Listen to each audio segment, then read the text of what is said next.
कौन सा project Binance पे लिस्ट होगा और बाइनांस पे लिस्ट होने से पहले आप किस तरह से पता लगा सकते हैं कि बाइनांस उसको लिस्ट करने वाला है। अब अगर आपको नहीं पता कि बाइनांस की लिस्टिंग इतनी ज्यादा मैटर क्यों करती है, तो सबसे पहले आप ये समझ लें कि बाइनांस इस वक्त टॉप रैंकिंग दुनिया की सबसे ज्यादा इस्तेमाल की जाने वाली क्रिप्टो एक्सचेंज है, जो कि more than 60% crypto trading volume जो है जनरेट करती है। तो अब आपको इससे खुद अंदाजा हो गया होगा कि बाइनांस इतना ज्यादा वॉल्यूम जो जनरेट करती है, तो इसकी एक बहुत खास वर्थ है। और जब भी कोई प्रोजेक्ट बाइनांस में लिस्ट हो जाता है, तो उसके लिस्ट होने की वजह से उस प्रोजेक्ट में जो इन्वेस्टर्स हैं, जो ट्रेडर्स हैं, उनका यकीन बहुत बढ़ जाता है और इस वजह से वो उसमें बहुत ही ज्यादा जो मनी है वो इन्वेस्ट करते हैं। और इस बात का अंदाजा आप इससे लगा सकते हैं कि ये जो स्क्रीनशॉट्स आप इस वक्त देख रहे हैं, ये पर्टिकुलर प्रोजेक्ट्स जब बाइनांस पे लिस्ट हो गए थे, तो इसके बाद इनमें इतनी ज्यादा जो ग्रोथ है वो देखने को मिली है। अब ये बात तो आपको समझ आ गई है कि बाइनांस की लिस्टिंग इतनी ज्यादा मैटर क्यों करती है, लेकिन हमारे पास जब इतनी ज्यादा क्रिप्टो करेंसीज हैं, literally thousands of crypto currencies हैं, तो आपको किस तरह से पता लगेगा कि ये जो पर्टिकुलर प्रोजेक्ट है ये बाइनांस पे लिस्ट हो सकता है?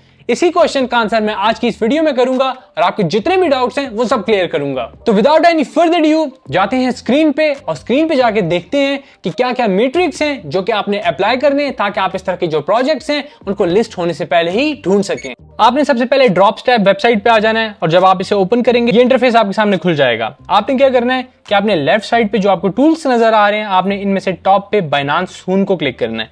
अब बाइनांस सून क्या है इसको हम अभी देखते हैं। आप जब इसे क्लिक करेंगे तो जो इंटरफेस है कुछ इस तरह से ओपन हो जाएगा।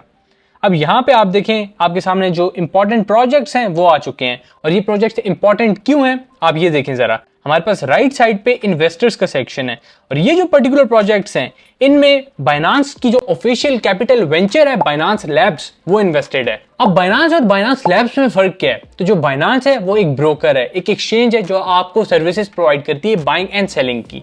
लेकिन जो बाइनांस लैब्स है वो बाइनांस के ही अंडर आता है और ये बाइनांस का वेंचर कैपिटलिस्ट है, जिसको शॉर्ट फॉर्म में वीसी कहा जाता है। वेंचर कैपिटलिस्ट वो कैपिटलिस्ट होते हैं, या अगर मैं सिंपल टर्म्स में कहूं वो फर्म्स होती हैं जो कि न्यू इमर्जिंग प्रोजेक्ट्स में इन्वेस्ट करते हैं हाई रिटर्न्स के लिए। यानी वो पर्टिकुलर प्रोजेक्ट जिन पे बाइनांस की जो टीम्स हैं प्रॉपर रिसर्च करती हैं और उनको लगता है कि उसमें पोटेंशियल हाई है तो वो उसमें इन्वेस्ट कर देते हैं। और बाइनांस लैब हमारे पास एक बहुत इंपॉर्टेंट वीसी है। अब यहाँ पे अगर आप क्लिक करें मोर डिटेल्स पे तो आपके सामने जो डाटा है वो सारा ओपन हो जाएगा और आप देख सकते हैं पॉलीचेन कैपिटल, बाइनांस लैब्स और जितने हमारे पास इंपॉर्टेंट वीसीज हैं वो यहाँ पे मौजूद हैं। अब हमारे पास कॉइनबेस का कॉइनबेस वेंचर्स है, इसी तरह जितने भी पर्टिकुलर इंपॉर्टेंट हमारे पास फर्म्स हैं उनके इंपॉर्टेंट वीसीज हैं।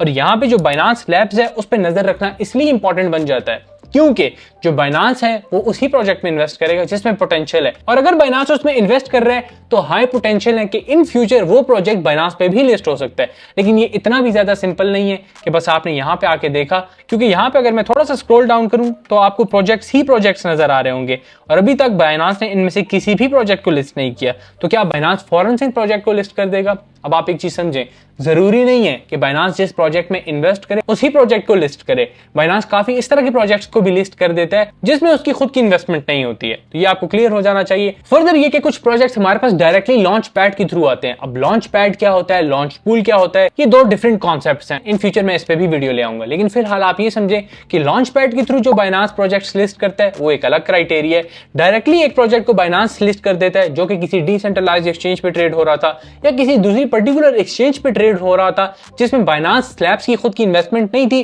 वो एक अलग क्राइटेरिया है। यहाँ पे जो बाइनांस लैब्स है जिन प्रोजेक्ट्स में इन्वेस्टेड है और जिन प्रोजेक्ट्स में फर्दर हाई चांसेस है लिस्ट होने का, हम उनको हंट कर रहे हैं। तो ये आपको क्लियर हो चुका है। अब फर्दर आप एक चीज समझें कि यहाँ पे आपने देखना क्या है, आपने वो पर्टिकुलर प्रोजेक्ट देखने हैं जिनमें ट्रेडिंग वॉल्यूम ज्यादा हो। अब ऐसा क्यों है, आप ये चीज समझें कि जो बाइनांस है या कोई भी पर्टिकुलर ब्रोकर है वो एक प्रोजेक्ट को क्यों लिस्ट करता है। आप कभी ये बात सोचें, प्रोजेक्ट को लिस्ट करने का रीजन एक ही होता है कि ज्यादा से ज्यादा कमीशन कमाया जा सके उस प्रोजेक्ट की ट्रेडिंग के थ्रू।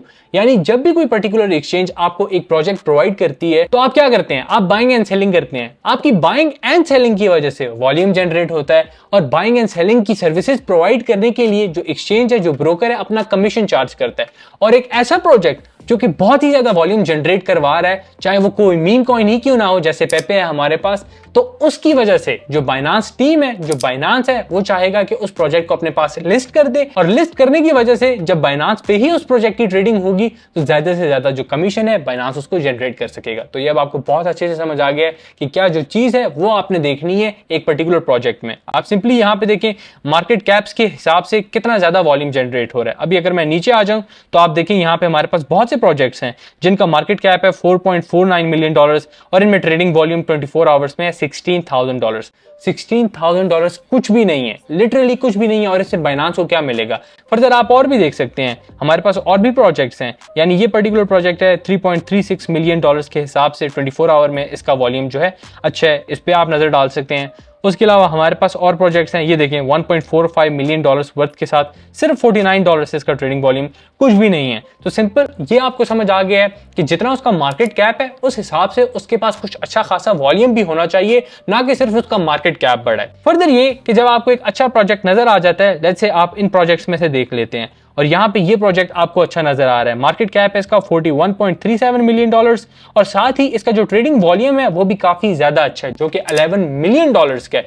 अब ऑब्वियसली अगर बाइनांस इसको इन फ्यूचर लिस्ट करते हैं अपने पास, तो बाइनांस को इससे अच्छा खासा कमीशन जो है मिल सकता है। आप एक और चीज भी समझे कि जो ब्रोकर्स हैं, जो एक्सचेंजेस हैं, वो प्रोजेक्ट्स को डायरेक्ट अपने पास लिस्ट नहीं करते हैं जब मार्केट डाउन ट्रेंड में हो, यानी गिरती हुई मार्केट में मोस्ट ऑफ द टाइम्स आप प्रोजेक्ट को लिस्ट होता हुआ नहीं देखेंगे। ये मैं जितनी भी बातें कर रहा हूं बहुत इंपॉर्टेंट है और आपने इन सब मैट्रिक्स को देखना है। अब हमारे पास जब मार्केट गिर रही होती है, ऑब्वियसली वहां पे फिर इतना ज्यादा वॉल्यूम जनरेट नहीं होता, और जब वॉल्यूम जनरेट नहीं होता तो प्रोजेक्ट को लिस्ट करने की कोई तुक नहीं बनती है। आपने इसीलिए देखा होगा कि मोस्ट ऑफ द टाइम्स जब भी एयर ड्रॉप्स जो है लिस्ट होते हैं तो वो बुल रन में होते हैं, या अगर मैं सिंपलेस्ट टर्म्स में कहूं तो मार्केट जब अपवर्ड ट्रांजैक्टरी ले रही होती है, क्योंकि वहां पे जो प्रोजेक्ट्स हैं उनकी प्राइसेस अच्छी होती हैं और उनकी प्राइसेस अच्छी होने के साथ साथ उनमें वॉल्यूम जो है ज्यादा जनरेट होता है। सिमिलरली जब एक पर्टिकुलर प्रोजेक्ट लिस्ट हो जाता है एक्सचेंज पे और हमारे पास मार्केट अच्छी चल रही हो, तो ऑब्वियसली उसकी प्राइस भी काफी ज्यादा अच्छी जो है वो हो जाती है, और साथ ही उसमें फिर वॉल्यूम भी बहुत ज्यादा आता है, जिस वजह से जो एक्सचेंज है उसका भी काफी ज्यादा फायदा होता है। अब ये आपने समझ लिया कि 24 आवर्स में उसका वॉल्यूम भी अच्छा है। आप फर्दर जो है अब उसमें और क्या क्या देख सकते हैं,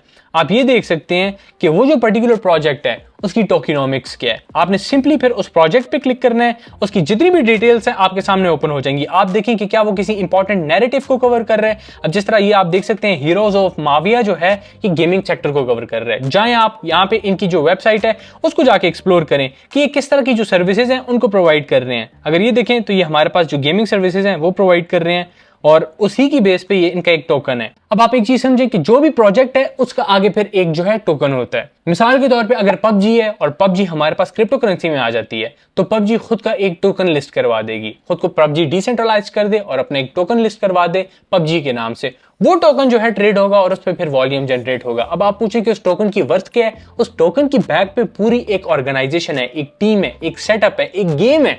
इसी तरह हीरोज ऑफ माविया भी एक गेम है और ये जो पर्टिकुलर प्रोजेक्ट है इसने खुद का टोकन लिस्ट किया हुआ है। तो आपने कभी भी ये नहीं समझना कि कोई भी क्रिप्टो करेंसी बस रैंडमली ट्रेड हो रही होती है, बल्कि उनकी बैक पे काफी स्ट्रेंथ होती है, काफी यूजफुल जो यूजेस हैं वो मौजूद होते हैं। अब कुछ जो प्रोजेक्ट्स हैं जिनका कोई यूज केस ही नहीं है उनको मीम कॉइन्स कहा जाता है। तो ये आपको अच्छे से समझ आ गया है कि इनके यूज केस क्या होता है। फर्दर ये कि यहाँ पे आप देख सकते हैं कि क्या क्या इसमें हो रहा है और आपको सारी डिटेल्स यहाँ पे मिल जाएंगी। देखते हुए ये क्लैश ऑफ क्लैंस जो है उस टाइप की लुक दे रहा है। फर्दर यहाँ पे आपने क्या करना है कि टोकेनोमिक्स को रीड करना है। अगर आपको नहीं पता इसको किस तरह से रीड किया जाता है तो आप मुझे बता सकते हैं कमेंट सेक्शन में, क्योंकि मैं सारा कुछ एक वीडियो में आपको नहीं बता सकता, बहुत लेंथी वीडियो हो जाएगी। अलबत्ता आप जाके देखेंगे सर्कुलेशन सप्लाई क्या है, टोटल सप्लाई क्या है, वेस्टिंग स्केड्यूल क्या है, किस किस तरह जो टोकन है वो अनलॉक होंगे, किस वॉलेट के पास कितनी ज्यादा होल्डिंग है, वो सारा जो है टोकन अनलॉक्स में आ जाएगा, सॉरी टोकेनोमिक्स में आ जाएगा।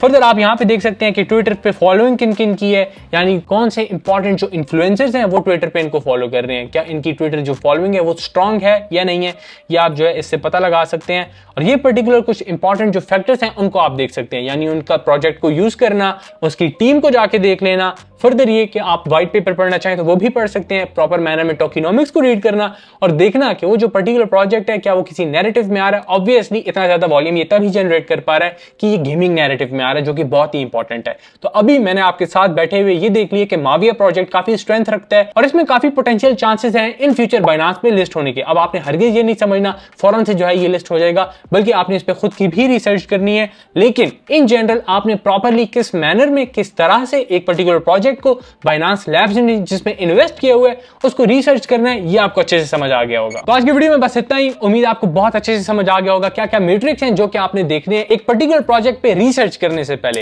फर्दर ये कि अगर आपको वीडियो अच्छी लगी है तो आप वीडियो को लाइक कर सकते हैं, और अगर आप किसी भी और टॉपिक पे वीडियो चाहते हैं या अगर आपका कोई भी क्वेश्चन है तो आप मुझे कमेंट सेक्शन में पूछ सकते हैं। इससे हट के अगर आप मार्केट में अप टू डेटेड रहना चाहते हैं तो मैंने डिस्क्रिप्शन में फ्री व्हाट्सएप ग्रुप और टेलीग्राम ग्रुप का लिंक प्रोवाइड कर दिया, आप उनको ज्वाइन कर सकते हैं। तो वीडियो को एंड करते हैं, और आपने एक बात हमेशा अपने साथ इस जर्नी में लेके चलनी है कि knowledge is not power until executed.